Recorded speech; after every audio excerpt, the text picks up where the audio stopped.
story since midday when the vice president pick by RFK Jr., Nicole Sheehan, did a podcast this morning and said that they were strongly considering joining the Trump campaign so that the globalists, so that Kamala Harris and Tim Walz do not get in there.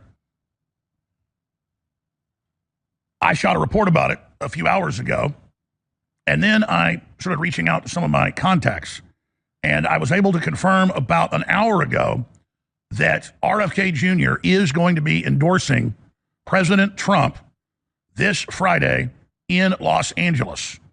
And I was given other details, but I'm not going to give those out about how they're going to do it at this point. This is from inside the RFK Jr. campaign from a very, very trusted source.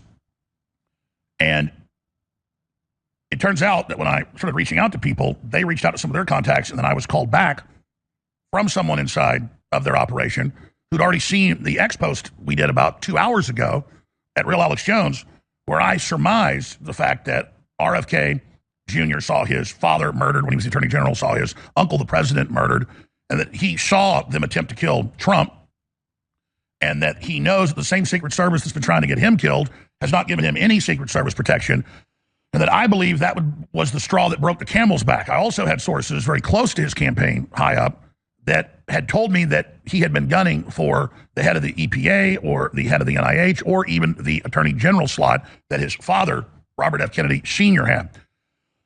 And again, I've talked to several sources, but that definitely has resonated with folks. So I can, again, announce to you here, and then I'll talk about some of the issues involved and why this is so important and so big, that RFK Jr. is set Friday to announce in Los Angeles that he is dropping out of the 2024 race and endorsing Donald John Trump, the 45th and really the 46th, but they stole it, and soon to be the 47th president of the United States. Now, RFK Jr.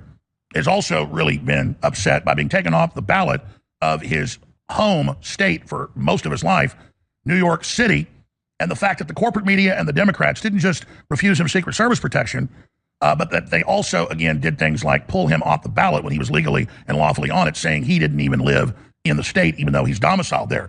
So the Democrats arrogantly totally screwed him and screwed all of his supporters. Depending on the poll, he is 6 to 10 to 12 points of people that are saying they're going to vote. He's not like the Libertarian Party or some little party. He has real support. So you add Trump being 20 points ahead in national polls, real polls, 10, 15 points ahead in battleground states, despite all the spin polls that are trying to gaslight people, adding even 5, 6 points on the low end, 10, 12 points on the high end, absolutely is the ultimate game changer, and it's so important, and it's such amazingly positive.